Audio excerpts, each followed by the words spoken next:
नमस्कार, जय हिंद, जय भारत। भारतीय अवाम ताकत दल अपने भारतीय भाई बहनों अर्थात अपने देश भारत की जनता अर्थात अपनी भारतीय अवाम से भारतीयता आधारित आपसी श्रद्धा, भारतीयता आधारित आपसी स्नेह, भारतीयता आधारित आपसी प्रेम, भारतीयता आधारित आपसी अखलाक मोहब्बत, भारतीयता आधारित आपसी सहयोग, भारतीयता आधारित आपसी सम्मान, भारतीयता आधारित आपसी एकता, भारतीयता आधारित आपसी भाईचारा तथा भारतीयता आधारित आपसी सद्भाव को समझने व उसे आत्मसात करके वैसा ही और उसी अनुसार आचरण एवं व्यवहार करने हेतु और इसके समस्त भारत में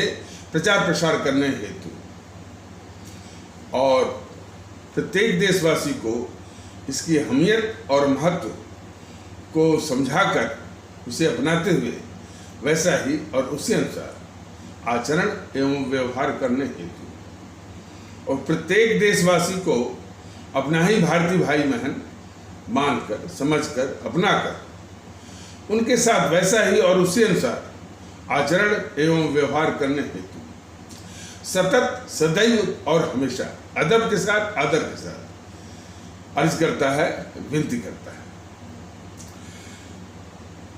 देखिए, ये बताना और आदरणीय भारतीय भाई बहनों से, अपने आदरणीय भारतीय अवाम से ये निवेदन करना बहुत आवश्यक है कि ये शुरुआती के जो 2-3 लाइन है कि भारतीयता आधारित आपसी श्रद्धा, भारतीयता आधारित आपसी स्नेह, भारतीयता आधारित आपसी अखलाक मोहब्बत, भारतीयता आधारित आपसी एकता, आपसी भाईचारा, आपसी सद्भाव इत्यादि, इसको साधारण मत समझिए। ये बहुत ही असाधारण है और मुल्क के लिए बहुत ज़रूरी है और आप लोग इसको जरा भी न भूलिए कि इन्हीं के स्थापना के लिए, इसी को लाने के लिए हमारे अमर शहीद और इतने बड़े देशभक्त और महान क्रांतिकारियों ने, जैसे हमारे परम आदरणीय राष्ट्रभक्त शिरोमणि नेताजी सुभाष चंद्र बोस, शहीद आजम भगत सिंह, अमर शहीद चंद्रशेखर आजाद, अमर शहीद अशफाक उल्लाह, अमर शहीद खुदीराम बोस, अमर शहीद सुब्रमण्यम भारती, अमर शहीद श्रीमती रानी लक्ष्मीबाई, अमर शहीद श्रीमती रानी चंद्रिमा, अमर शहीद श्रीमती रानी गडेलियो और इस प्रकार इन्हीं के समतुल्य और भी अमर शहीद होंगे जिन्होंने इस मुल्क की आज़ादी की खातिर अंग्रेजों के जो शासन से और अंग्रेजों को भगाने के लिए तो अंग्रेजी हुकूमत से आज़ादी लाने की खातिर इन लोगों ने अपना सर्वस्व प्राण सहित सर्वस्व जो है भारत माता की बलिवेदी पर न्यौछावर किया, हंसते हंसते प्राण दिए, हंसते हंसते मौत को गले लगाया, हंसते हंसते फांसी के फंदे को चुमा। तो उनकी देशभक्ति की जो पराकाष्ठा है उसको याद करिए। तो उन अमर शहीदों ने जिनका मैंने अभी नाम लिया है, उनका लक्ष्य तो यही था ना, उनका लक्ष्य यही था कि हमारे देश में भारतीयता आधारित आपसी श्रद्धा हो, भारतीयता आधारित आपसी स्नेह हो, भारतीयता आधारित आपसी प्रेम हो, भारतीयता आधारित आपसी अखलाक मोहब्बत हो, भारतीयता आधारित आपसी एकता, भारतीयता आधारित आपसी भाईचारा, भारतीयता आधारित आपसी सद्भाव हो। इसी को लाने के लिए यानी अंग्रेजों को भगाने के साथ साथ, अंग्रेजों को भगाने के बाद हमारे मुल्क में इसी की स्थापना के लिए उन अमर शहीदों ने, महान क्रांतिकारियों ने और जो है परम राष्ट्रभक्तों ने अपने प्राण दिए। तो इसीलिए भारतीय वामता का दल कह रहा है कि इसको साधारण मत समझिए, ये बहुत ही असाधारण, अप्रतिम और अद्वितीय और मुल्क के लिए बहुत ज़रूरी है। और भारतीय वामता का दल इसी की अहमियत को पहचानवाने के लिए, इसी के महत्व को समझने के लिए ये अभी फ़िलहाल यूट्यूब के इस वीडियो के पैगाम के माध्यम से ये कोशिश कर रहा है, एक अभियान वो चला रहा है। तो ये पूरे मुल्क के लिए है। बस विनती इतनी सी है कि इन सारे वीडियोस को एक तो सीधे भी देखिए, ताकि जो देखने वालों की संख्या, यूट्यूब पर देखने वालों की संख्या जो डायरेक्टली या सीधे देखी जाती है, वो संख्या भी बढ़नी चाहिए, वरना जो है इनके विरोधियों के हाथ में इसका उपहास उड़ाने का एक हथियार मिल जाएगा, एक मुद्दा मिल जाएगा। तो यूट्यूब पर भी देखने वालों की संख्या बढ़नी चाहिए। ये भारतीय वामता का दल विनती कर रहा है अपने भारतीय भाई बहनों से, और इसको जन जन तक इसको पहुंचाइए। यह मुल्क के लिए बहुत ज़रूरी है। यह एक ऐतिहासिक जो है प्रयास है। और यूँ समझ लीजिए कि हमारे उन क्रांतिकारियों में, अच्छा एक बात स्पष्ट करना और भी ज़रूरी है कि हमारे इन क्रांतिकारी राष्ट्रभक्त और अमर शहीदों के साथ साथ भारतीय वामता का दल बाबा साहब भीमराव अंबेडकर को भी उतना ही महत्व देता है, क्योंकि हमारे भारतीय समाज के एक तबके के साथ हजार साल तक उसका शोषण, उसके साथ अन्याय और कुछ वर्षों ने हजारों साल तक शूद्र बोल करके, क्या बोल करके, जो भी है, और अलग थलग रखा गया। ये प्रत्येक देशवासी को भूलना नहीं चाहिए। और बाबा साहब का यह देश ऋणी है, और उस ऋण से यह मुल्क जो है उऋण हो नहीं सकता। कि उसी तबके के उत्थान के लिए उन्होंने अपना पूरा जीवन अर्पित कर दिया। तो भारतीय वामता का दल बाबा साहब को भी उसी श्रेणी में वही महत्व देता है जो हमारे अमर शहीद और महान क्रांतिकारी और परम राष्ट्रभक्त जिनका अभी नाम बताया गया है, उसी की श्रेणी में समझता है। क्योंकि बाबा साहब ने इस तबके के उत्थान के लिए, इसके उद्धार के लिए बहुत यानी जलालतें, बहुत अपमान, बहुत कठिनाइयाँ और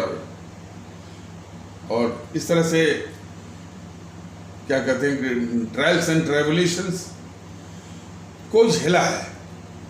इसलिए भारतीय वामता का दल इस तथ्य को समझते हुए इनको उसी श्रेणी में रखा है जो हमारे अमर शहीद हैं। इसीलिए भारतीय वामता का दल का जो बैनर है, जो कि जिसमें कि 6 हमारे इस तरह के राष्ट्रभक्तों का उसमें वो फोटो आपको दिखाई पड़ेगी। तो उसमें सबसे पहले आते हैं हमारे सुभाष चंद्र बोस जी, इसके बाद भगत सिंह जी, और इसके बाद बाबा साहब अम्बेडकर जी। तीसरे नंबर पर इन्हीं को रखा गया है, और चौथे पर जो है चंद्रशेखर आज़ाद, और पांचवें पर अशफाक उल्लाह, और छठे पर जो है रानी गडेलियो। और भी हैं, लेकिन चूंकि बहुत बड़ा हो जाएगा तो इन्हीं छह को रखा गया। तो कहने का मतलब है कि उस बैनर पर तीसरे स्थान पर बाबा साहब को रखने का यही उद्देश्य है, और यही संदेश भारतीय जनता दल अपनी पूरी आवाम को, अपने आदरणीय भारतीय आवाम को बताना चाहता है, देना चाहता है कि बाबा साहब को जो बैनर में तीसरे स्थान पर, यानी सुभाष चंद्र बोस जी और भगत सिंह जी के बाद इनको स्थान देने का मतलब ही यही है कि भारतीय जनता दल बाबा साहब को उन्हीं के बराबर महत्व दे रहा है। आज थोड़ा बाबा साहब के जो संघर्ष के शुरुआती दौर, जो कि हमारे मुल्क के लिए बहुत नसीहत है, उसको भी उस पर भी थोड़ा सा प्रकाश डालना जरूरी है, और हमारे प्रत्येक देशवासी को उसको समझना जरूरी है। तो जैसा कि बताया गया था कि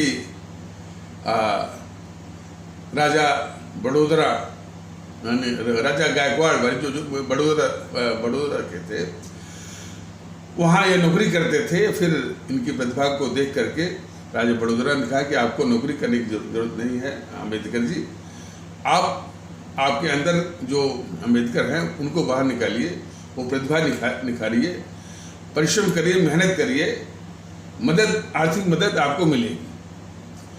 तो राजा गायकवाड़ के इस सहायता के आधार पर बाबा साहब जो है बहुत अध्ययन उन्होंने किया। कनाडा में, जर्मनी में, लंदन में, अमेरिका में, जहाँ भी संभव हो चुका, लंदन स्कूल ऑफ इकोनॉमिक्स में भी तो अध्ययन किया। और थोड़ा सा उनका जो पहनावा था, जो ड्रेस था, वो थोड़ा सा सूटेड बूटेड वाला था। तो अब उनको मन में आया कि भाई हम वो काम करेंगे जो आज तक जो है किसी ने इधर सोचा भी नहीं था।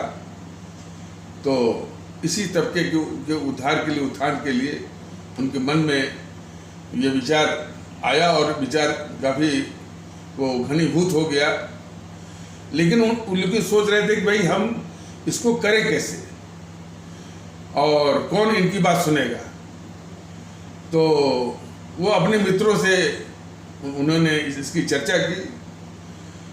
तो मित्रों ने जो है वही तबका जिसके साथ हजारों साल तक उसको अलग थलग रख करके शोषण किया गया, शुद्ध बोल करके, इत्यादि बोल करके। तो अब उसके कुछ लोगों को बुलाया गया, कुर्सी पर बिठाया गया, और उनकी दशा ये थी कि सिवाय मैंने इसे कमर के नीचे कुछ लोइन कपड़े को बोलते हैं अंग्रेजी में, लोइन, मतलब कि सिर्फ इतना ही ढकने के लिए, और जीर्ण शीर्ण हालत में, और काफ़ी उनका रंग भी सांवला। तो 8-10 लोग इकट्ठा हुए। तो उनके मित्र ने, बाबा साहब मित्र ने ये परिचय कराया कि भाई ये हमारे भीमराव अम्बेडकर जी हैं, और ये कहाँ से पढ़ के आए हैं, लेकिन अब ये आप लोगों की भलाई करना चाहते हैं, और आप लोगों का जो भी कष्ट है उसका निवारण करना चाहते हैं। ये बाबा साहब के मित्र ने ये परिचय कराया। अब जो वो उस तबके के लोग थे, 8-10 लोग थे, उनको विश्वास नहीं हुआ कि अरे ये सूटेड बूटेड आदमी ये हमारे लिए करेगा। ये उनको वो उसमें विश्वास नहीं हुआ। और वो समय ही नहीं, बाबा साहब का काफ़ी समय इसी में मैंने बीता, मैंने उस तबके को विश्वास दिलाने में कि भाई हम आपके लिए जो है ये कोशिश प्रयास और इस तरह से यत्न कर रहे हैं।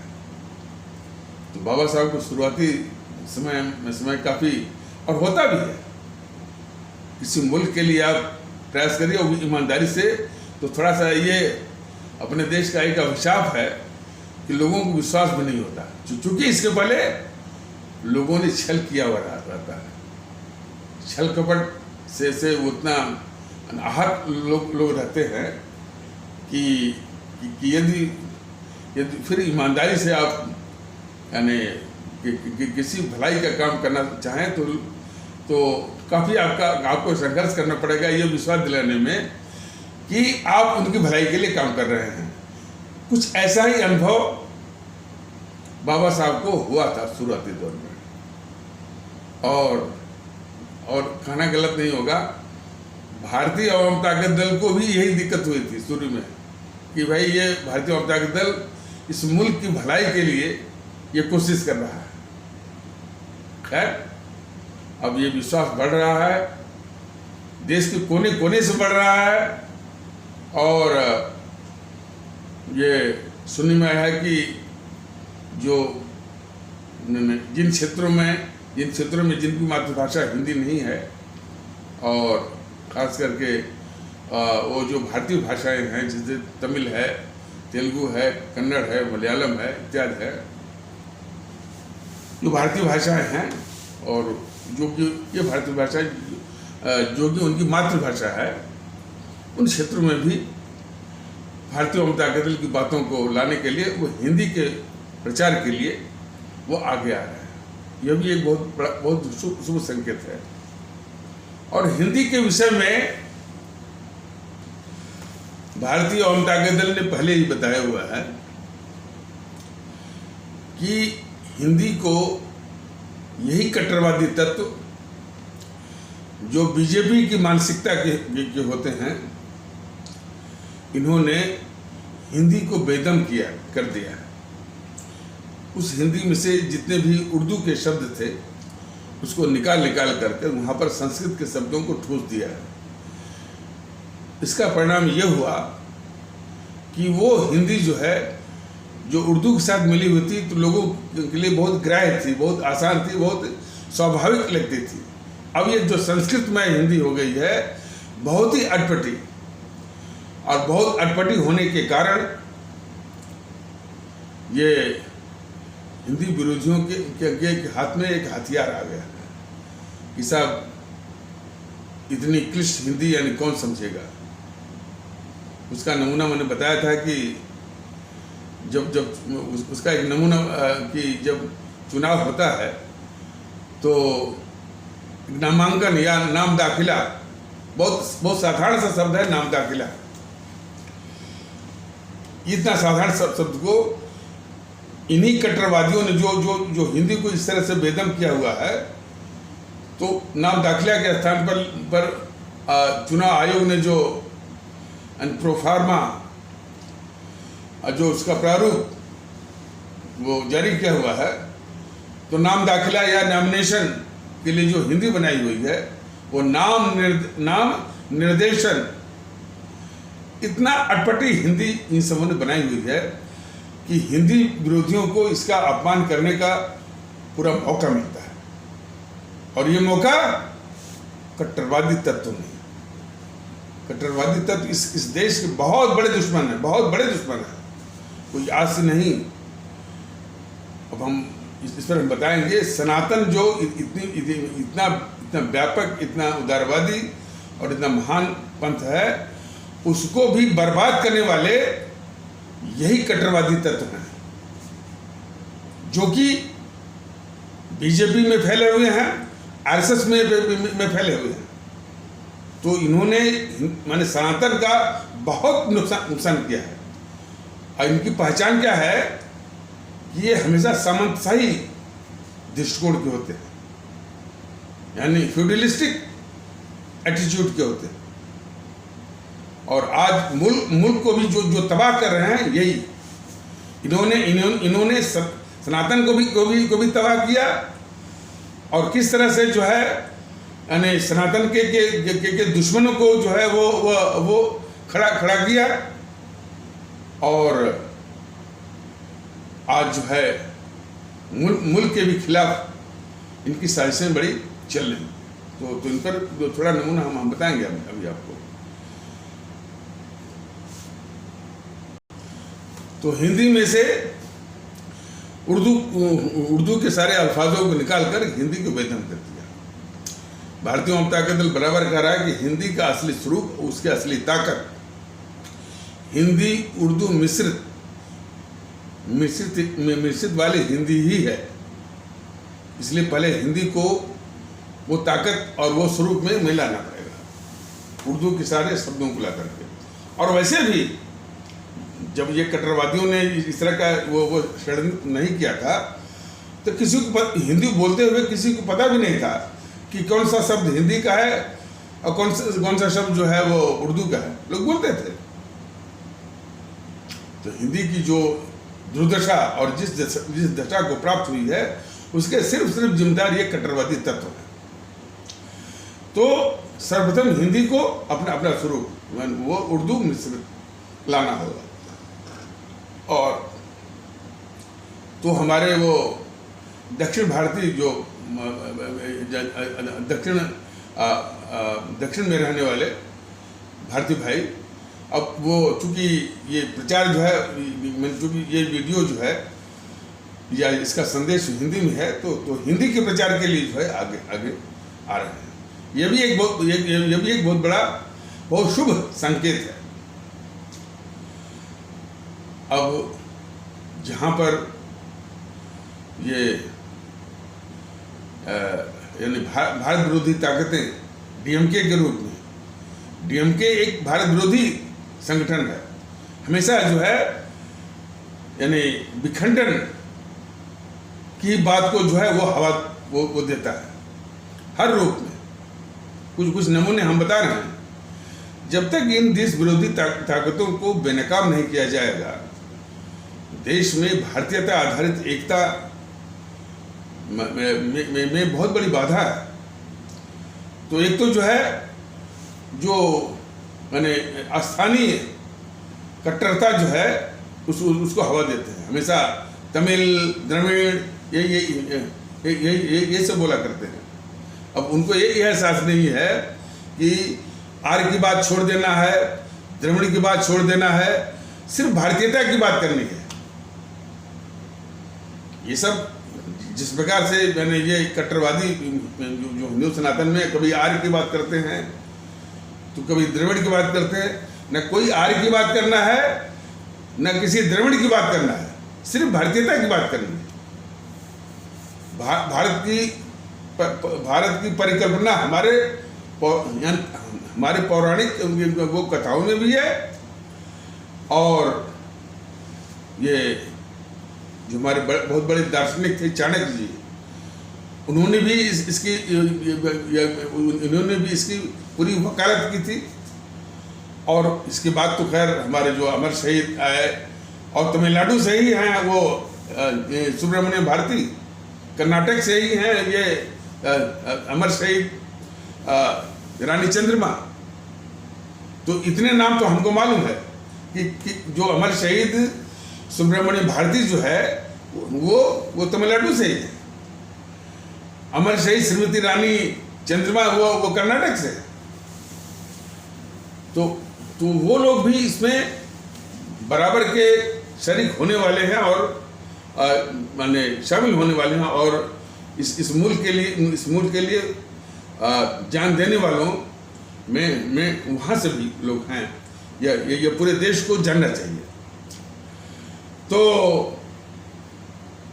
इस भारतीय एकता के लिए इस बात को बिल्कुल जो है हतोत्साहित करना होगा। आर्य की बात, द्रविड़ की बात बिल्कुल गलत। लेकिन ये डीएमके जैसी पार्टियां जो हैं बराबर उसी को हवा देती हैं, द्रविड़ तमिल। और इसीलिए यानी हिंदी पूरे देश की एक संपर्क भाषा बने, और सबसे बड़ी बात है हिंदी की प्रतिस्पर्धा भारतीय भाषाओं से बिल्कुल नहीं है। हिंदी की प्रतिस्पर्धा जो हमारी तमिल भारतीय भाषा है उससे बिल्कुल नहीं है। हिंदी तमिल दोनों साथ साथ को चलना है।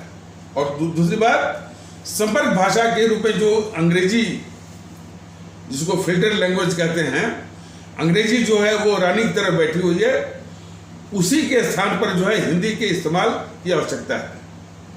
तो हिंदी में एज ए फिल्टर लैंग्वेज या संपर्क भाषा के रूप में वो स्थान उसको दिलाना है।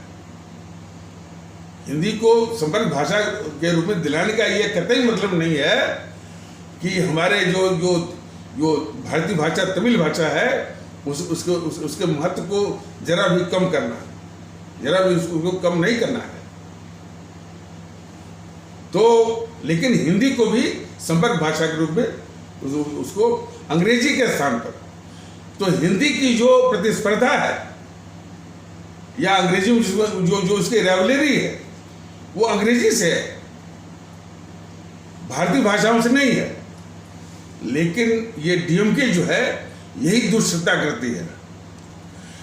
डीएमके यही दुष्टता करती है कि वो हिंदी से तमिल भाषा की प्रतिस्पर्धा की या राइवलरी की बात करती है। उसको अंग्रेजी से गुरेज नहीं है। और इस भारतीय भाषा, जिसको कि भारतीय जनता दल भी, भारत का संविधान ने भी उसको भारतीय भाषा का सम्मान दिया है, उसको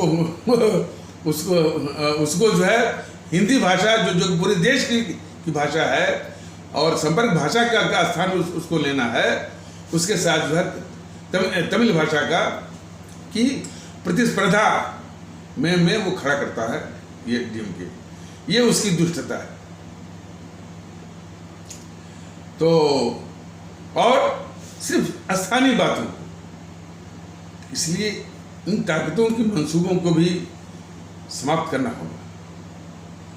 और काफी हर्ष विषय है कि वहां से भी भारतीयता के समर्थन में और भारतीयता को अपनाने के लिए वहां से भी वो भावनाएं, वो आवाजें और उनकी गूंज आ रही है। और हिंदी को भी उसको सीखने के लिए और उसके प्रचार के लिए, उसको सम्मान देने के लिए भी आवाजें उठ रही हैं, जो है वो दक्षिण भारत से। और तो डीएमके जैसे जो और डीएमके, हालांकि मैंने देखिए इन पार्टियों को व्यक्तिगत रूप से यानी इनकी आलोचना करना, इनको बेनकाब करने का कोई इरादा नहीं है। भारतीय जनता दल ये मुल्क के लिए, हमारे देश भारत के लिए कितनी खतरनाक है ये बताना बहुत आवश्यक है। हालांकि इनके खिलाफ जब बीजेपी वगैरह सब नहीं बोलती हैं, लेकिन भारतीय जनता दल को जो भी ताकतें किसी भी रूप में हो, चाहे डीएमके के रूप में, चाहे किसी भी रूप में हो, इस मुल्क के लिए खतरनाक है। वो अपने भारतीय भाई बहनों को अवश्य बताएगा, उनको अवगत कराएगा। तो डीएमके का मैंने ये प्रयास रहता है कि तमिलनाडु के लोग पूरे देश से अलग थलग रहें, मिक्स ना हो, और जो है जो अपनी भारतीय भाषा, इतनी प्रतिष्ठित भारतीय भाषा तमिल को हिंदी से लड़ाते रहो। इस तरह की जो एक मानसिक खुराफात है वो डीएमके की। और इसके अलावा जातिवादी भी है। जातिवादी से मतलब कि एंटी ब्राह्मण। देखिए, इस विषय में बस यही कहना है कि बात सत्य है कि हमारे भारतीय समाज में हमारे ब्राह्मण कहे जाने वाले भारतीय भाई बहनों के तबके में सभी तो नहीं, लेकिन कुछ कट्टरवादी विचार के थे। और वो कट्टरवादी ने जितनी भी समस्याएं इस देश की हैं, और ऐतिहासिक पहली समस्या था कि एक तबके को जिनको शूद्र बोल करके हजार साल तक अन्याय किया, शोषण हुआ उसका, वही कट्टरवादी तत्व जो है। और कहने में उन्हें कि हमारे ब्राह्मण कहे जाने वाले भारतीय भाई बहनों के तबके में कुछ कट्टरवादी तत्व थे, सभी तो नहीं थे।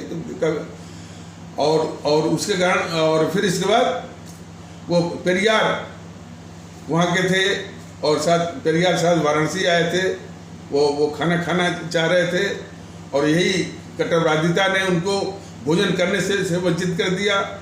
शायद ये भी कहानी में आता है कि जो बचा हुआ जूठा खाना उनको, यानी भूख के कारण उनको खाना पड़ा पेरियार जी को। तो ये सारा जो दुष्परिणाम हुआ है मुल्क के खिलाफ, हमारे हिंदू सनातन के कट्टरवादी तत्वों के द्वारा, इसमें कोई शक नहीं है। लेकिन बुद्धिमत्ता कदापि ये नहीं करती है, ये एक गलती करता है तो वही गलती हम भी करें। तो पेरियार तो घर चले गए, अब ये डीएमके जो है वही एंटी ब्राह्मण वाला जो है, ये इसका अभियान चलता रहता है। और हमने जो हम दक्षिण भारत में मैंने सेवा कर रहे थे, ये मैं बराबर सुना कि भाई तमिलनाडु के जो है जो ब्राह्मण कहे जाने वाले भारतीय भाई बहन हैं, इसी डीएमके के कारण जो है काफ़ी वहाँ से हट करके वो बंगलौर में आकर बसे हुए हैं। ये नमूने के तौर पर मैं बता रहा हूँ, ये चीज़ जो है वहाँ के लोग भी जानते होंगे, और पता नहीं लोग जो है इसको खिलाफ आवाज़ क्यों नहीं वो उठाते हैं। ये थोड़ा आश्चर्य का विषय है। तो ये एक तो स्थानीय बातों को हवा देता है डीएमके, और तमिल की प्रतिस्पर्धा करवाता है वो हिंदी से। और उसकी समझ में ये नहीं आता है कि हिंदी की प्रतिस्पर्धा अंग्रेजी से है, न कि अपनी न कि किसी भी भारतीय भाषा से है। हमारे आदरणीय भारतीय भाई बहन जरा समझे, इन गंभीर मुद्दों को कभी भी बीजेपी जो कहती है बड़े राष्ट्रवादी कभी भी नहीं कहती। इन जो गंभीर जो समस्याएं हैं, इन पर बहुत ईमानदारी से और सभी भारतीय भाई बहनों के साथ अपनापन दिखाते हुए, अपनापन का व्यवहार करते हुए समझाना है उनको। अभी तो मैं YouTube के माध्यम से बता रहा हूँ, जब मैं नौकरी करता था तब भी इसी तरह की बात मैं वो करता, इसी तरह से उनसे निवेदन, उनसे प्रेरणा और उनको समझाने का काम करता था मैं। जैसा कि पिछले किसी एपिसोड में ये बताया गया था कि जब मैं दक्षिण भारत में सेवा करता था, खास करके केरल में, तो वहाँ मैंने बताया कि जो ये राजनीतिक रूप ले लिया है हिंदी के विरोध में, यह राष्ट्र के लिए बहुत ही यानी एक नुकसानदेह खतरनाक बात है।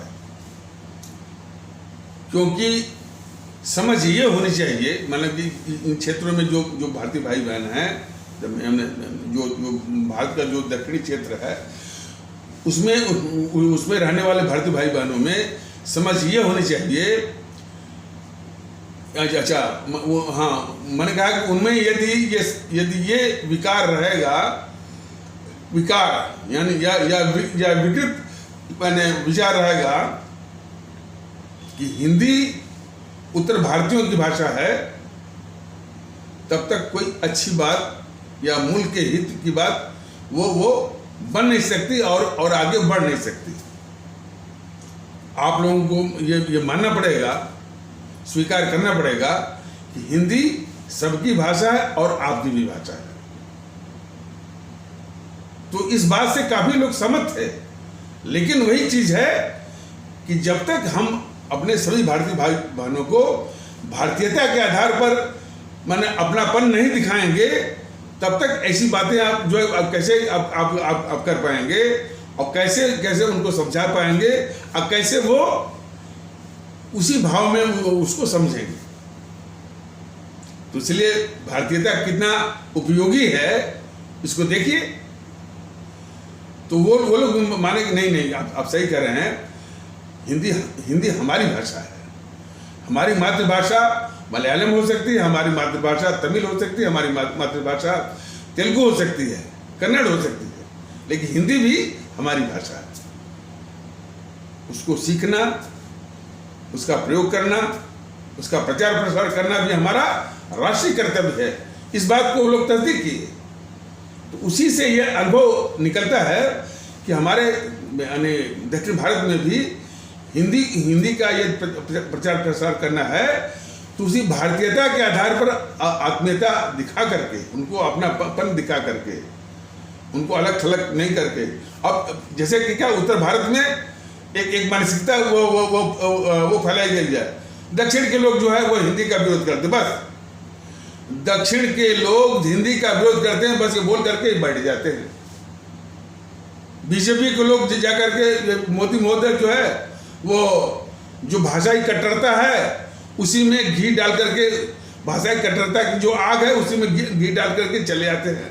ये मोदी महोदय प्रधानमंत्री जो है, इससे काम नहीं चलता है भैया। हिंदी को जो उसका वाजिब यानी वो सम्मान है, जिस सम्मान के हकदार है, वो दिलाना पड़ेगा। और दिलाने के लिए पूरे देश में और अपने जितने भी भारतीय भाई बहन हैं, विशेष करके हमारे दक्षिण भारत में रहने वाले भारतीय भाई बहन हैं, उनके साथ अपनापन, और अपनापन किसका, भारतीयता का बता करके ही वो हिंदी का जो वाजिब उसका स्थान है, वाजिब स्थान क्या है, संपर्क भाषा, जिसको अंग्रेजी में कहते हैं फिल्टर लैंग्वेज। माने दो भाषा, मान लीजिए फिल्टर लैंग्वेज का मतलब ये होता है, मान लीजिए तमिलनाडु जो कोई संचार करता है, कोई चिट्ठी उठी लिखता है, मान लीजिए कर्नाटक को, तो अंग्रेजी में नहीं, वो हिंदी में लिखा है। तमिलनाडु यदि आंध्र प्रदेश को लिखना चाहता है, गुजरात को लिखना चाहता है, वो अंग्रेजी में नहीं, हिंदी में। तो इसको कहते हैं अंग्रेजी में फिल्टर लैंग्वेज या संपर्क भाषा। तो हिंदी की जो प्रतिस्पर्धा है वह अंग्रेजी से है, न कि किसी भी भारतीय भाषा से। ये बात दक्षिण भारत में विशेष करके तमिलनाडु इत्यादि में समझाने की जरूरत है और उनको समझने की जरूरत है कि हिंदी की प्रतिस्पर्धा अंग्रेजी से है, हमारे किसी भी भारतीय भाषा से नहीं है।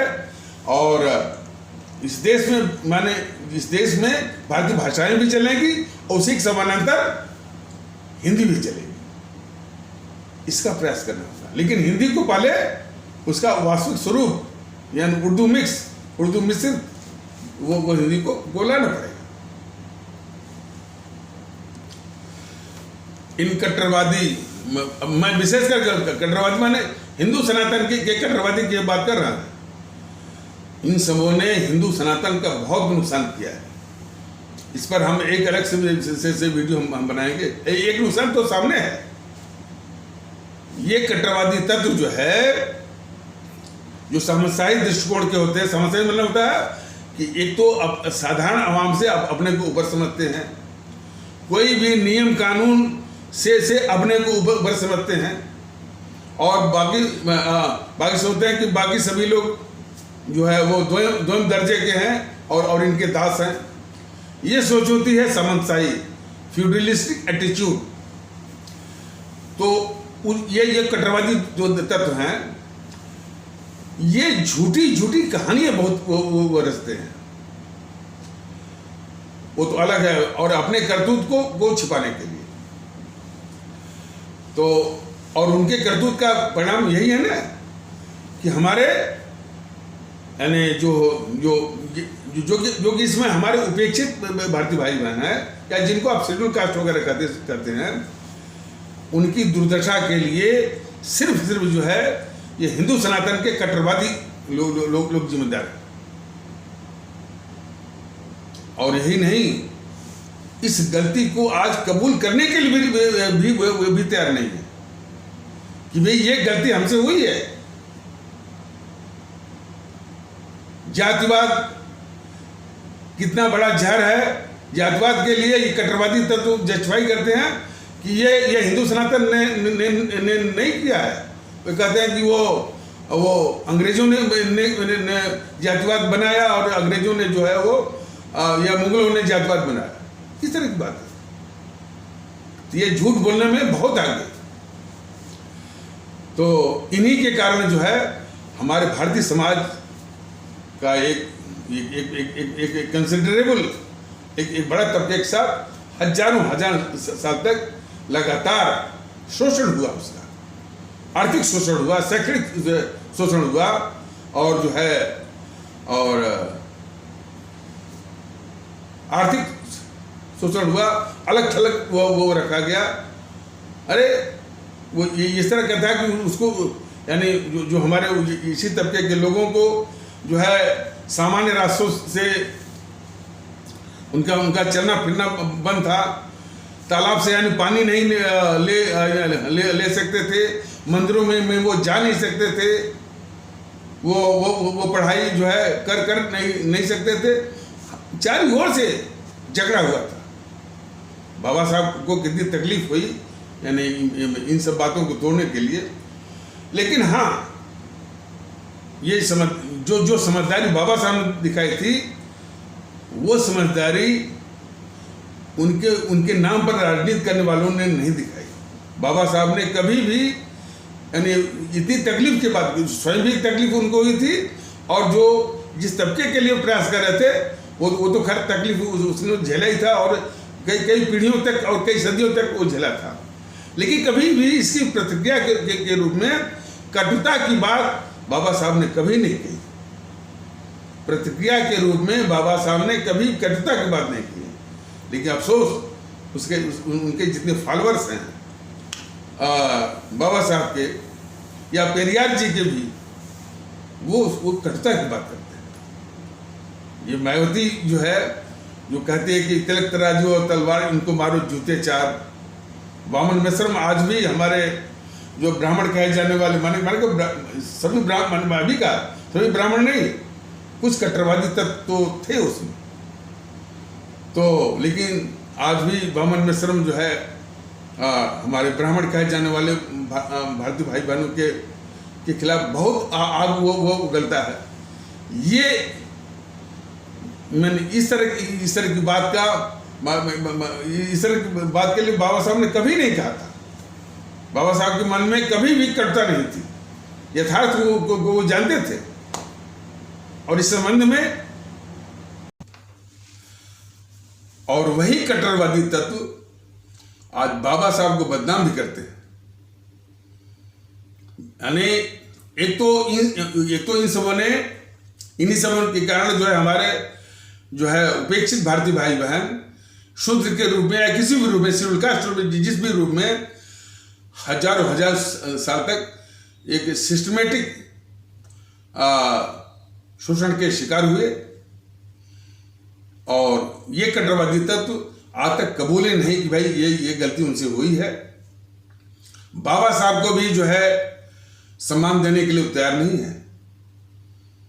उनके विषय में ये इस तरह का एक भ्रम फैलाते हैं या दुष्प्रचार फैलाते हैं कि ये अम्बेडकर इसी ने संविधान बनाया और इसी ने जो है और ये अम्बेडकर जो है हमारे ऋषि मुनियों और विद्वानों को अपमानित करता है और इसी ने संविधान बनाया और इसी ने उसी में आरक्षण डाल दिया। तमाम तरह के जो है वो दुष्प्रचार। इसके वजह से भारतीय जनता दल ने बहुत बार वो बताया हुआ है कि बाबा साहब ने कभी भी हमारे देश के विद्वानों का अपमान बिल्कुल नहीं किया है। उनकी एक कमजोरी को जरूर बताया है, उन्होंने बस यही कहा है कि हमारे देश में वक्त के किसी, बाबा साहब का एक कथन था, कहीं आपको मिल जाएगा, शायद मैंने साथ पढ़ा था, वो रिडल्स इन हिंदुइज्म या अनटचेबिलिटी या किसी तरह की किताब जब मैं पढ़ा था वहीं पर हमको मिला था। उनका ये कहना था कि हमारे देश के किसी भी वक्त के मोड़ पर विद्वानों की कोई कमी नहीं रही है। जरा ध्यान से आप लोग सुनिएगा। उन्होंने कहा था कि हमारे देश में वक्त के किसी भी मोड़ पर विद्वानों की कोई कमी नहीं रही है।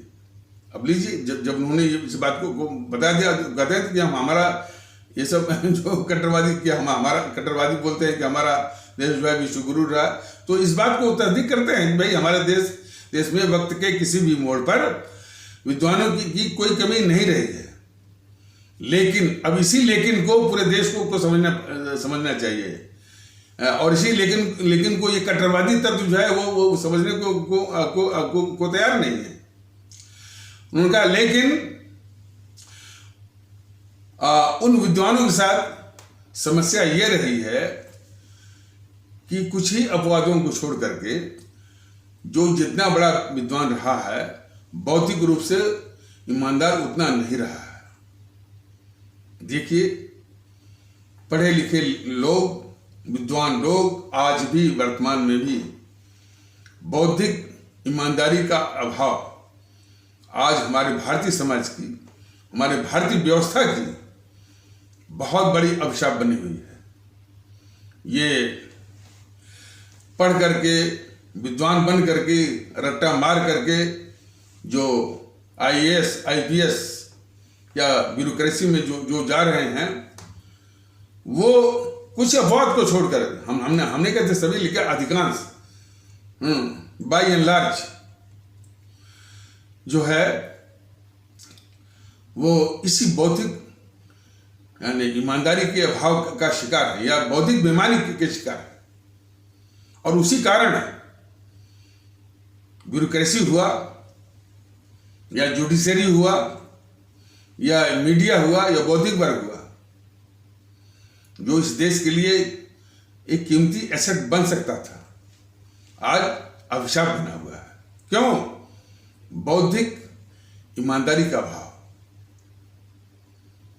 वो कितनी बड़ी बात कह गए हमारे बाबा साहब, आज उसको कीमत करने के बजाय, आज उसको अप्रिशिएट करने के बजाय, आज उसको महत्व देने के बजाय एक कट्टरवादी तत्व जो है उन पर आरोप लगाते हैं कि बाबा साहब हमारे देश के विद्वानों की कदर नहीं करते हैं, उनको अपमानित करते हैं। तो उन्होंने असलियत जो है अपने देश के सामने रखा। अरे जो धर्म की बात लेकर के पूरे माहौल को माने जहरीला बनाते हैं, धर्म के विषय, धर्म का असली उपयोगिता क्या है, इसके विषय में भी बाबा साहब के विचार जो है बहुत ही स्पष्ट थे। जिस धर्म को लेकर के तो बहस लड़ाई होती है, उसको वो धर्म की उपयोगिता क्या है, उसका असली स्वरूप क्या होना चाहिए, वो किस रूप में उसका पालन किया जाना चाहिए, उसके विषय में भी बाबा साहब के विचार जो है बहुत ही स्पष्ट थे। उन्होंने कहा था कि मैं विश्व के सभी धर्मों की इज्जत करता हूं, विश्व के सभी धर्मों की इज्जत करता हूं, लेकिन हमको वो धर्म मंजूर बिल्कुल नहीं है जो कि धर्म को लक्ष्य के रूप में साधते हुए मानवता को, ह्यूमैनिटी को साधन के रूप में प्रयोग करते हो। देखिए, फिर आगे कहते हैं हमको तो सिर्फ वही धर्म मंजूर हैं जो कि मानवता को लक्ष्य के रूप में साधते हुए धर्म को साधन के रूप में इस्तेमाल करते हो। कितनी स्पष्ट बात बाबा साहब ने कही थी। लेकिन एक बात जान लीजिए, बाबा साहब के नाम पर जो राजनीतिक पार्टियां बनी हैं, जिस रूप में भी तमाम, ये बीएसपी है, बीएसपी के भी कई अंग है, और जो है वो जो उनका लड़का, उनका नाती है लड़का जो प्रकाश अम्बेडकर, तमाम तरह के लोगों ने बना है। बाबा साहब की इन महान विचारों को कोई नहीं कहता है। सिर्फ संकीर्णता, कट्टरता जो है, नफरत का जो है वो माने वो प्रतिक्रिया, इसकी बात इसके लिए बाबा साहब ने बिल्कुल इसकी मनाही किया था। अरे बाबा साहब ने इसी अपने जिस समाज को उद्धार के लिए वो प्रयास कर रहे थे, तो देशवासियों को भी उन्होंने कहा था, देश को भी कहा था भाई कि ये जो तबका है जिसके लिए मैं प्रयास कर रहा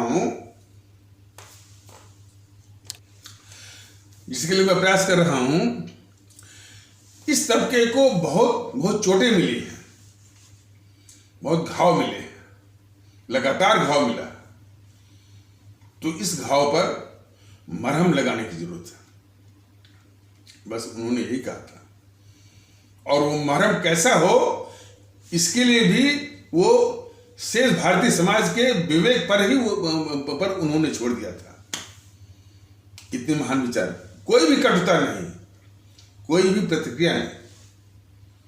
आज उतने महान विचार रखने वाले बाबा साहब को ये कट्टरवादी तत्व जो है सम्मान देने के लिए तैयार नहीं। और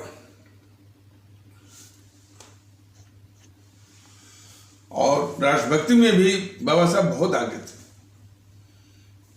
जब ये नेहरू गद्दारी करते हुए जम्मू कश्मीर को विशेष दर्जा देने की साजिश कर रहा था, धारा 370 जो है वो भारतीय संविधान में वो डलवाना चाह रहा था, बाबा साहब ने इसी शेख अब्दुल्ला जो उसके चमचा था नेहरू का, उसको डांट कर भगा दिया कि ये 370 ये भारत विरोधी धारा है और मैं इस देश के साथ गद्दारी नहीं कर सकता, स्पष्ट बोल के भगाए थे। तो राष्ट्रभक्ति में भी बहुत आगे थे और उन्होंने एक बार बोला भी था कि ये जरूर है, मैं एक तबका जिसको लगातार वो सताया गया है, उसको चोटी दी गई है, उसका शोषण हुआ है, उसके उद्धार के लिए मैं एक अभियान चला रहा हूँ, कोशिश कर रहा हूँ। लेकिन यदि बीच में यदि देश का कोई गंभीर मुद्दा आ जाए तो मैं इस प्रयास को, इस अभियान को थोड़े वक्त के लिए मैं रोक दूंगा और देश की समस्या को सुलझाने में मैं लग जाऊंगा। और जब वो देश की समस्या सुलझ जाएगी तो मैं फिर इसी अपने इस काम में लग जाऊंगा। ये उन्होंने मैंने प्राथमिकता दिया था देश की। लेकिन ये मायावती पता नहीं इतनी बेवकूफ किस्म की है, वो इसका विरोध कर रही थी कि नहीं बाबा साहब ने कहा था कि भाई कि ये देश की भी समस्या आ जाए तो मैं उस तबके के उत्थान का जो अभियान है उसको हम छोड़ेंगे नहीं। इस तरह का वक्तव्य जो है बाबा साहब ने कभी नहीं दिया था।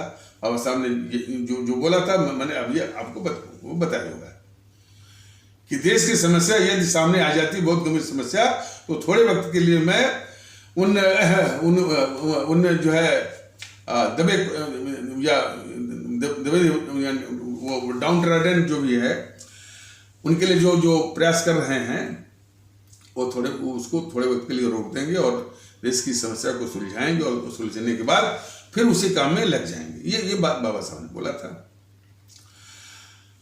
तो कहने का मतलब कि बाबा साहब के अनुयायी भी, बाबा साहब के नाम पर राजनीति करने वाले भी बाबा साहब के एक भी सिद्धांत का वो पालन नहीं कर रहे हैं। और सबसे बड़ी बात कि समाज में कटुता को वो बराबर न करें। आज ये बीएसपी भी समाज में कटुता, डीएमके भी समाज में कटुता, ये उनका मुख्य मेन प्लैंक है उनका। तो इसके सख्त खिलाफ थे। और तो और उन्होंने ये भी कहा था कि हमारे देश में एक जाति विहीन समाज होना चाहिए। ये सबसे बड़ी बात है। जाति विहीन समाज मतलब कि सारी जातियों को छोड़िए, हमारी एक ही जाति है, हम भारतीय हैं। यही बात तो परिलक्षित हुई है इस संविधान में। आज बाबा साहब के उन विचारों को बिल्कुल आत्मसात करने की जरूरत है कि हमारी एक ही जाति है, हमारा एक ही संप्रदाय है, हमारी एक ही जाति है कि हम भारतीय हैं, हमारा एक ही संप्रदाय है कि हम भारतीय हैं। तो बहुत कुछ दे गए हैं बाबा साहब ने, लेकिन तब भी ये कट्टरवादी तत्व देखिए भुनाएंगे जरूर। उनकी जब जयंती आएगी तो फूल माला भी चढ़ाएंगे, वो भी करेंगे, लेकिन मन से सम्मान देने के लिए तैयार नहीं है वो। उनके इन महान विचारों को बताने के लिए भी तैयार नहीं है। जो मैं अभी आपको बता रहा हूँ, ये कट्टरवादी तत्व, उन कट्टरवादी तत्वों का कुछ नमूना आपको बता रहे हैं। एक है हिमांशु त्रिवेदी बीजेपी का, किस तरह से वो झूठ बोलता है देख लीजिए। हमारे यहाँ जो विज्ञान बहुत पहले से था, जो कैसे कर रहा है, और जो यानी सूर्य के साथ घोड़े थे, तो प्रकाश भी वो 7 किरणों वाला है, बस तो ये खोज हो गई। अरे बेवकूफ हिमांशु त्रिवेदी, इस तरह का झूठ क्यों बोलते हो? आज के वैज्ञानिकों ने ये पता किया है कि एक किरण जो है सूर्य की, जो सफेद दिखती है, सफेद है, उसके 7 टुकड़े हैं, और उन 7 टुकड़ों का इसमें जो है वो फ्रीक्वेंसी की भी बात होती है, और फ्रीक्वेंसी के हिसाब से जो सबसे कम जो है वो फ्रीक्वेंसी किसकी है? वो लाल रंग की है। और सबसे ज्यादा जो फ्रीक्वेंसी किसकी है? जो बैगनी रंग का है। ये बोल पाओगे? और कितनी उनकी जो है, माने जिसको स्पेक्ट्रम कहते हैं। तो झूठ बोलने में सब ये कट्टरवादी कट्टरवादी तत्वों का नमूना है ये हिमांशु त्रिवेदी, झूठ बोलने में। एक बार मैंने सुना था कि वो कह रहा कि मुसलमानों ने रामायण को यानी काल्पनिक कहा था। किसने कहा था भाई? कट्टरवादी तत्व हम नहीं कहते कि यहीं पर है, इधर भी है, इस्लाम आता में भी, और बड़े खतरनाक हैं। एक तो जो है भारत में कितने संत महात्मा हैं, उनको वो मानते ही नहीं है। वो प्रेरणा लेते हैं वो टर्की से, सऊदी अरेबिया से, कहां से? ये कट्टरवादी तत्व हमारे इस्लाम आता के। और कोई भी बात होती है टर्की में या सऊदी अरेबिया में, उसको लेकर के भारत में वो विप्लव करते हैं, अशांति फैलाते हैं, आंदोलन करते हैं। तो इन कट्टरवादी तत्वों को भी पहचाना होगा, और ये जिम्मेदारी हमारे इस्लाम आता वाले भारतीय भाई बहनों की है कि इन कट्टरवादी तत्वों को पहचानिए। और कभी भी ये नहीं कबूलते हैं कि हमारा देश भारत के संविधान से चलता है। जरा उनकी मानसिकता जरा थे। इस्लाम आस्था के वाले भारतीय भाई बहनों के जो कट्टरवादी तत्व हैं, उनको बड़े आसानी से आप जो है ये बड़े आसानी से आप उनको पहचान सकते हैं। कभी भी ये नहीं वो मानते हैं कि हमारा देश भारत गणराज्य है, भारत के संविधान से चलने वाला भारत गणराज्य है। हर वक्त हमारे इस्लाम में ये लिखा हुआ है, हमारे कुरान में ये लिखा हुआ है, हमारे इस्लाम में ये लिखा, हमारे कुरान में लिखा भैया यह इस्लामिक स्टेट में चलेगा, भारत गणराज्य में नहीं चलेगा।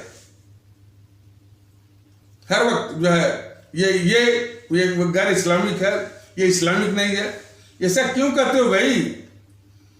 भारत के कानून के अनुसार बोलो ना। तो इस्लाम आस्था वाले भारतीय भाई बहनों के तबके के एक कट्टरवादी तत्वों की यह पहचान होती है। कभी भी भारत के कानून की बात नहीं करते हैं। हमारे कुरान में यह लिखा है, हमारे इस्लाम में यह लिखा है। इनको ठीक से पहचानिए। और इन्हीं को बुलाते हैं ये टीवी चैनल वाले, उन्हीं कट्टरवादी तत्वों को ही बुलाते हैं ये टीवी चैनल वाले। और इनको शर्म नहीं आती है कि भैया ये इस्लामिक राज्य नहीं है। इस्लामिक राज्य में चलता है कि ये कुरान क्या है और इस्लाम में क्या है। तो इन कट्टरवादी तत्व जो है हमारे देश का बहुत ही नुकसान कर रहे हैं। हिंदू सनातन वाले कट्टरवादी तत्वों का एक नमूना आपको बताया कि कितना झूठ बोल रहा था वो। ये हिमांशु त्रिवेदी हमेशा सारे पूरे विज्ञान को वो न करता है। वो 7 ग्रह हमने खोज लिया था। अरे भाई सौर मंडल में जो 9 ग्रह हैं या 9 प्लैनेट्स हैं, वैज्ञानिकों ने या जो है वो खगोल या एस्ट्रोनॉमर्स ने वो काफी परिश्रम करके ये खोजा हुआ है। उनकी बकायदे माने सूर्य से कितनी दूरी है ये खोजा हुआ है, वो कितने वजन के हैं ये भी खोजा हुआ है, उनका रेडियस और उनका डायमीटर कितना है ये भी खोजा हुआ है, क्या क्या तत्व हैं। बल्कि इसी खोज में जो है अमेरिका ने जो है वायेजर 1 और वायेजर 2 उसने भेजा हुआ है। काफी खोज मैंने की जो हमारा बृहस्पति या जुपिटर है उसमें क्या है। अब पता चला है कि जुपिटर में जमीन है ही नहीं, पूरा गैस ही गैस है। बताइए, ये बोल सकते हैं वो हिमांशु कि लोगों ने वो खोज लिया था। तो झूठ बोलने में ये कट्टरवादी तत्व। अच्छा, एक बात हम बताना चाहते हैं कि इन कट्टरवादी तत्वों का एक विशेषता होती है, जो तर्क देते हैं, वो तर्क कैसे गढ़ते हैं, कैसे झूठ बोलते हैं, ये कट्टरवादी तत्व उसका नमूना बता रहे हैं। एक जेएस वर्मा हमारे जो है भारत के मुख्य न्यायाधीश हुआ करते थे, जेएस वर्मा, और जिन्होंने जो निर्भया कांड हुआ था उसमें उन्होंने कुछ कानून जबकि वो रिटायर हो गए थे, कुछ कानून बनाने की उन्होंने सलाह दी थी, और इसलिए वर्मा कमेटी की भी बात उसमें चल रही थी। और जेएस वर्मा या उनका पूरा नाम था जगदीश शरण वर्मा, और उनकी पहचान इससे भी है कि एक हवाला कांड हुआ था, तो हवाला कांड को उभारने वाले यही थे हमारे जेएस वर्मा साहब। तो उनका एक इंटरव्यू मैं पढ़ रहा था, मैंने, और उसी जमाने में शायद 1999 माने 1999 या 2000 के आसपास जैसे भी हो, तो और वो मध्य प्रदेश मैंने हाईकोर्ट से, एमपी हाईकोर्ट से वो एलिवेट हुए थे। तो उनका एक इंटरव्यू मैं पढ़ रहा था, तो उन्होंने कहा था कि जो इस तरह के जो तत्व होते हैं उनकी विशेषता, उनकी खुराफात ये होती है कि आप तो रखेंगे तथ्य, आप रखेंगे फैक्ट, वो क्या करेंगे कि ये एक बहुत बड़ी संख्या का, बड़ी मात्रा का एक वो कोई कहानी, कोई रची हुई बात आपके सामने रख देंगे। या इसी को अंग्रेजी में कहते हैं putting the ostrich before the truth, यानी सत्य के आगे एक बहुत ऊंचा सा शुतुरमुर्ग रख देना, ये इनकी आदत होती है। उसका भी एक नमूना जरा देखिए सोशल मीडिया पर, और खास करके जिस ग्रुप में मैं हूं तो उस पर भी तमाम आता रहता है कि हिंदू जागो हैं फलाने ठिकाने। मैं बराबर कहता हूं भाई, हिंदू जागने से बेहतर है सभी भारतीयों को जगाओ ना, एकता के आधार पर जगाओ। तो फिर एक शुरू हो गया, अरे हिंदू सनातन जो है वो 97 लाख वर्ष पहले का है। अब उस बेवकूफ को बताना पड़ा कि भैया 97 लाख वर्ष पहले तो मनुष्य जो है, जो चिंपैंजी है, गोरिल्ला है, और भी क्या बबून सब होते हैं ना, जो भी है, तो इससे उठ करके वो पैरों पर चलने वाला मनुष्य जो है उसको क्या कहते हैं, ऑस्ट्रेलोपिथेकस, निएंडरथल, रामापिथेकस, इस तरह से जो है जातियां वहां से निकली। और ये सारी बातें मैं ऐसे नहीं करूं, बल्कि अब एंथ्रोपोलॉजी या मानव विज्ञान में कोई पढ़ता होगा तो जानता होगा। तो मतलब कि ये जो है माने जो वनमानुक होते हैं, चिंपैंजी, गोरिल्ला, और इससे जो है निकल करके पैरों पर चलने वाला जो है वो मानव प्रजाति जो है करीब 97 माने करीब 80 लाख 90 लाख के आसपास हुए। 40,000 साल पहले जो है ये जो है जंगलों से हट करके तब जाकर बस्तियों में ये बसने लगे। ये 40,000 की माने ये स्थापित सत्य है। प्रभु कृष्ण का जो इतिहास है 5 से लेकर 6,000 वर्ष पहले का है। प्रभु राम का जो इतिहास है जो है वो 10 से लेकर 12,000 वर्ष पहले का है। ये कुछ भी गाते रहे झूठ मूठ का, और झूठ बहुत बोलते हैं सब। तो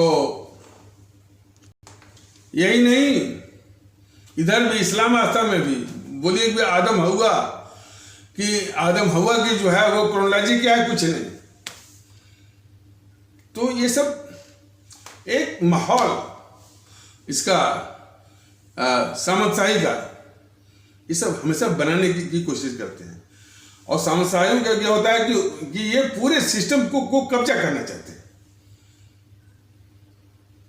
अब चूंकि ये एपिसोड लंबा न हो जाए, इन्होंने इस बीजेपी वालों ने क्या चलाया, एक राष्ट्रवाद चलाया। इनके राष्ट्रवाद का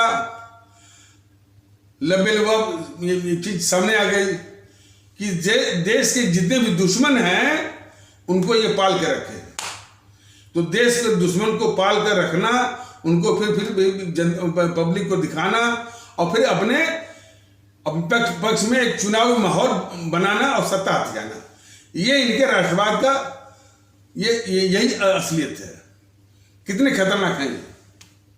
भारतीय जनता दल ने बराबर बताया है कि मीडिया में कुछ लोग हैं, पत्रकारों का गिरोह चल रहा है, छोटे भी जो है मीडिया जैसे कारवां है, द क्विंट है, द प्रिंट है और ये द वायर है, यह भारत विरोधी अंतर्राष्ट्रीय साम्राज्यवादी ताकतों के जो मीडिया है उनसे मिलकर के भारत के खिलाफ बराबर दुष्प्रचार, देखिए कोई भी बात हो, बस भारत के खिलाफ जो है वो दुष्प्रचार ही होता है।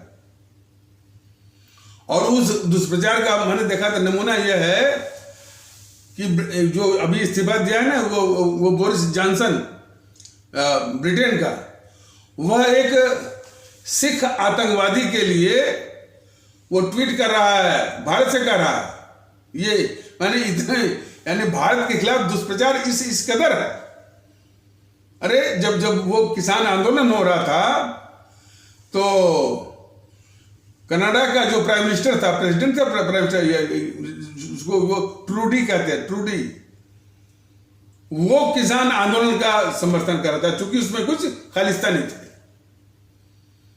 तो भारत के खिलाफ जो है दुष्प्रचार किस लेवल का है। ये भाई हम तो, मेरे पास तो साधन नहीं है, मेरे पास मशीनरी भी नहीं है और मैं सरकार में भी नहीं हूं, लेकिन कुछ जानकारियों के आधार पर मैंने बताया था कि ये the wire, the Quint, the print और कारवां, ये सब वही इन्हीं भारत विरोधी ताकतों की जो मीडिया से मिलकर के भारत के खिलाफ जो है हमेशा दुष्प्रचार में लगे हुए हैं। तो ये देश के खतरनाक दुश्मन हैं। तो जितने भी खतरनाक दुश्मन देश के हैं, चाहे मीडिया के रूप में हो, चाहे पत्रकारों के रूप में हो, चाहे भौतिक वर्ग के रूप में हो, चाहे राजनीतिक दलों के रूप में हो, तो इनकी रक्षा इनको बचा के रखना, इनको पालना और इनकी रक्षा का ये एक सबसे बड़ी साजिश बीजेपी वाले कहते हैं कि ये देश विरोधी नहीं है, ये मोदी विरोधी है। जरा इस साजिश को हमारे भारतीय भाई बहन जरा पहचाने। कोई व्यक्ति किसी दूसरे व्यक्ति का विरोधी हो, वह उतना बड़ा अपराध, वो अपराध भी नहीं है। ये तो स्वाभाविक है। यानी हमारे के विचारों से सहमत नहीं हो सकते हैं, असहमति हो सकती है, विरोध हो सकता है, यह कोई अपराध ही नहीं है। लेकिन देश विरोधी होना, देश के साथ गद्दारी करना, यह सबसे बड़ा अपराध है। तो देश के साथ जो गद्दार हैं, गद्दारी कर रहे हैं, उनके गद्दारी को, पाप को ये धुल रहे हैं बीजेपी वाले बोल करके कि ये मोदी विरोधी है। पहचानिए ना, देश के दुश्मनों को मोदी विरोधी बोल करके ये उनके गद्दारी के पापों को धुलने की साजिश कर रहे हैं बीजेपी वाले। और इतना ही नहीं, वो जितने भी इस तरह से देश विरोधी हैं, चाहे इसको देख लीजिए, रवीश कुमार को, रवीश कुमार क्या कहता है कि भाई हम देश विरोधी नहीं है, हम देश के गद्दार भी नहीं है, हम चूंकि मोदी विरोधी हैं इसलिए लोग हमको देश का गद्दार कहते हैं, हमको देश विरोधी कहते हैं। तो इनकी माने देश विरोधी ताकतों की जो तर्क देने की जो लाइन है, जो शैली है, बिल्कुल मेल खाती है, बिल्कुल उसी तरह से जिस तरह से बीजेपी वाले जो है इन देश के दुश्मनों को, देश के गद्दारों को, उनके गद्दारी को पाप को ढकने के लिए वही तर्क देते हैं कि यह जो है देश के दुश्मन नहीं है, देश के गद्दार नहीं है, बल्कि ये मोदी विरोधी है।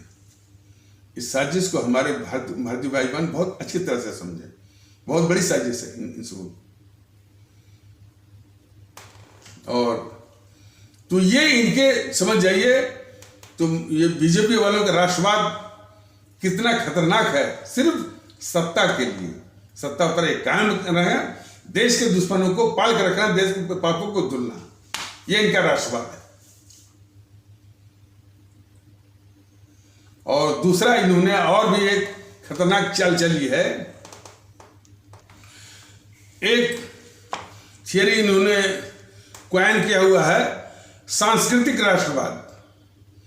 सांस्कृतिक राष्ट्रवाद की असलियत यह है कि हमारा जो सामाजिक जीवन है, जो हमारा राजनीतिक जीवन है, जो हमारे राजनीतिक जो है यह व्यवस्था है, इसमें पंथ का घालमेल, इसमें पंथ को इसमें घुसेड़ना, इसी साजिश को अंजाम देने के लिए इन्होंने एक स्टिकर का इस्तेमाल किया है, सांस्कृतिक राष्ट्रवाद।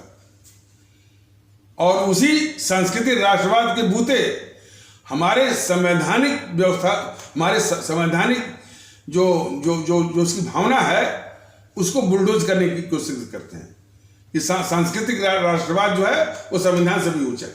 यही बात तो बोलता है। वो देश का दुश्मन, वो पुष्पेंद्र कुलश्रेष्ठ यही कहता है, संस्कृति सिविलाइजेशन का तर्क दे करके वो संविधान से ऊपर वो बोलने लगता है। हमारे देशवासियों को समझना पड़ेगा, मानना पड़ेगा और उसको स्वीकार करना पड़ेगा कि सबसे देश के लिए सबसे ऊंचा जो है वो भारत का संविधान है। इससे बड़ा कोई नहीं है।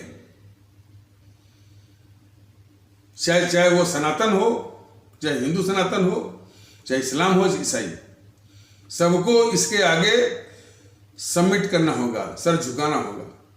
महत्व जो है भारत के संविधान का है, हिंदू सनातन का नहीं है। हिंदू सनातन हो चाहे इस्लाम हो, उनके पालन की व्यवस्था दी गई है,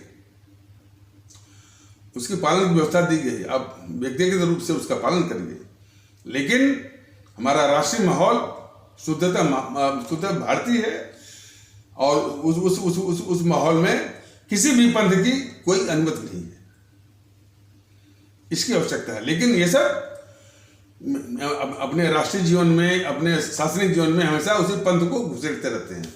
ये मोदी और योगी बराबर जब भी किसी विजिट पे जाएंगे, मंदिर में घुस जाएंगे। अब पता नहीं चलता कि ये देश के प्रधानमंत्री हैं कि उस मंदिर के प्रधानमंत्री हैं, या सिर्फ जो हिंदू सनातन आस्था वाले भारतीय भाई बहनों के ही वो प्रधानमंत्री हैं। इसको तो बताया भी गया था कि बराबर जो इस तरह से घुस जाते हैं मंदिरों में, जाकर टीका लगाते हैं, ये सब करते हैं।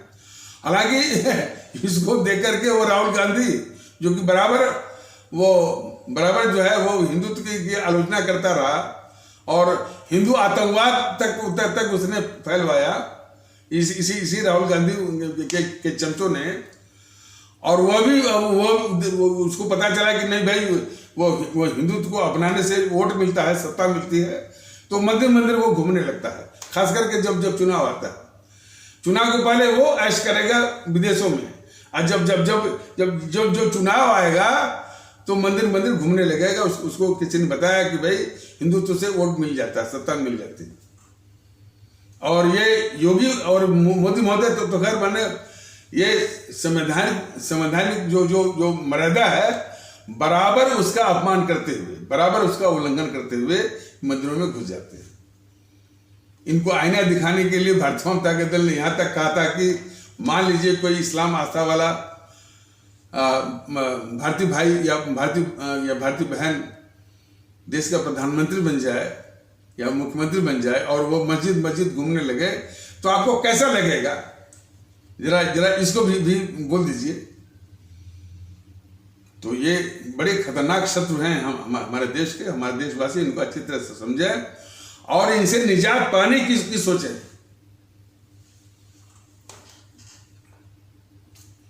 तो स्थिति बड़ी गंभीर है। ये विकास दिखा करके अपने सारे राष्ट्रीय अपराधों के पापों को ये ढकना चाहते हैं। भारतीय जनता दल ऐसा होने नहीं देगा। अपने सारे भारतीय भाई बहनों को भारतीयता के आधार पर एक करेगा। अब अगले एपिसोड में बताएंगे कि भारतीय जनता दल के भारतीयता के अभियान का ये सामना कैसे कर रहे हैं। इसलिए कि अब वो सामना क्या करेंगे, क्या इनका नैतिक बल रहेगा, क्या इनके उपाय हैं और कौन सा सातिराना ये उपाय ढूंढ रहे हैं। इसके विषय में भी भारतीय जनता दल आपको आगाह करेगा। लेकिन इनको देश हित में, देश की खातिर, देश की सुरक्षा की खातिर इन सारी ताकतों को इनको नष्ट में नाबूद करना है ईवीएम पर, भारतीयता का भाव रखते हुए। तो इन्हीं आवश्यक शब्दों के साथ इस आवश्यक परिचर्चा को यहीं पर विराम दिया जाता है। तब तक के लिए नमस्कार, जय हिंद, जय भारत।